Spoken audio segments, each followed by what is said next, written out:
child with selective mutism is making no progress. Let's talk about it.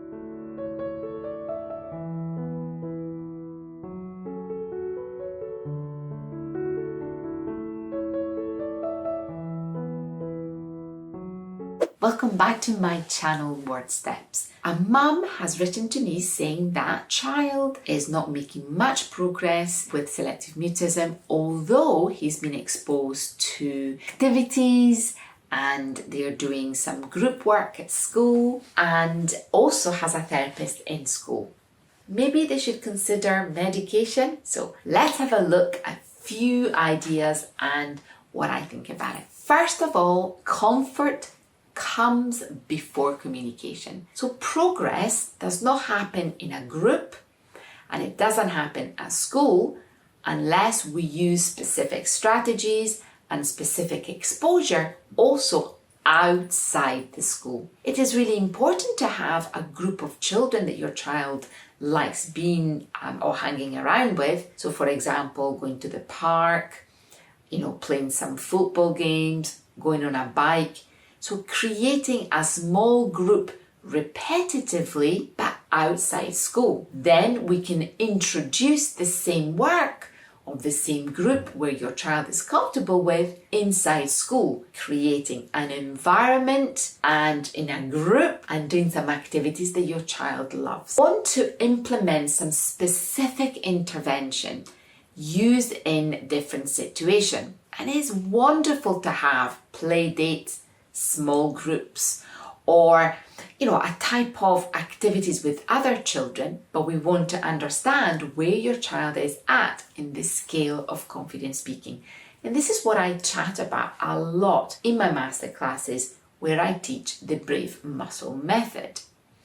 One of the other aspects, which is really important, is lowering anxiety. We can do this by offering a choice question, using visual support, or sticking to the same group in order to create some familiarity. But we want to create some consistency, and we can only do that when the situations are predictable and your child is feeling anxious, but at the same time safe. To figure out the in and out of your child's situation, I wouldn't say that starting medication is the best move right now. We need to know the underlying reason for his selective mutism and focus on strategies to help him make some progress. That could be, for example, teaching your child about how does the brain works.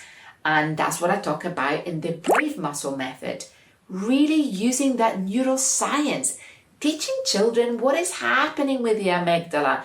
Why is the amygdala having such an impact in us? Do they feel safe? Do they feel unsafe? We also want to look at your own accommodation and the school accommodation and create strategies based on your child. Teachers also can be really helpful by using the same strategies and prompting other children to engage your child by using those type of strategies and questioning. And ultimately, we want to understand if your child has got maybe some language difficulties. And if that's not the case, we want to practice in answering and asking questions at home before he can apply in a small group. Now, there is so much we need to understand, and every child is different, but there are a few things that I want you to consider. The scale of confident speaking, accommodation, and the triangle. Where does he speak? Who does he speak to?